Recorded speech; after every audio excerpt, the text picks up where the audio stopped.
This is my 1997 Ford Falcon EL, and I'm going to do a Barra swap on it.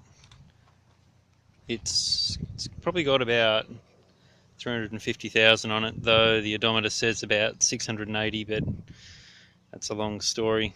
The motor I rebuilt probably about 9 years ago after I converted to LPG, and the PCV valve blew out after a backfire and the pieces fell into the motor and got stuck in the cam chain and created all sorts of carnage.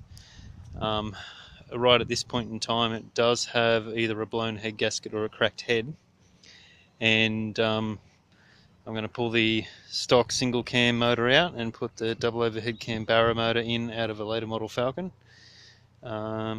I've owned the car about 13 years, and it was lowered when I got it, but as you can see, she's pretty damn low.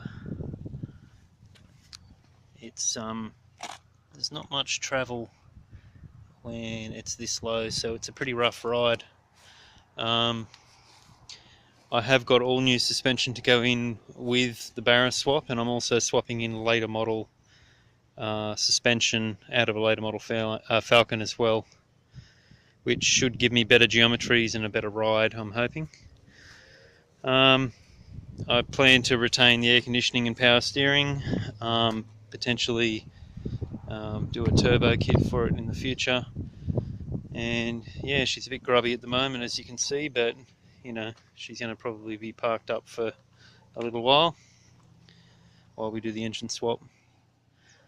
No roof lining, that was all saggy, which is pretty standard, and it's not going to sag whilst ever there's not one in it and sit on your head and give you the shits. But yeah, that's the overview. I'll show you under the bonnet.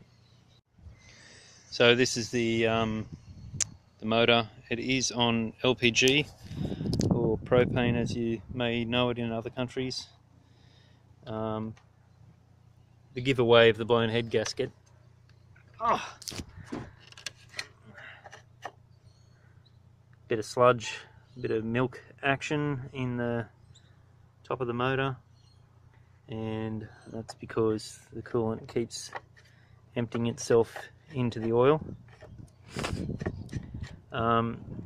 As I said, it's on gas, it's also on regular fuel, dual fuel, but the fuel pump's died, and so it's only running on the one fuel. The coolant keeps disappearing. This was full yesterday afternoon. Not much going on in there.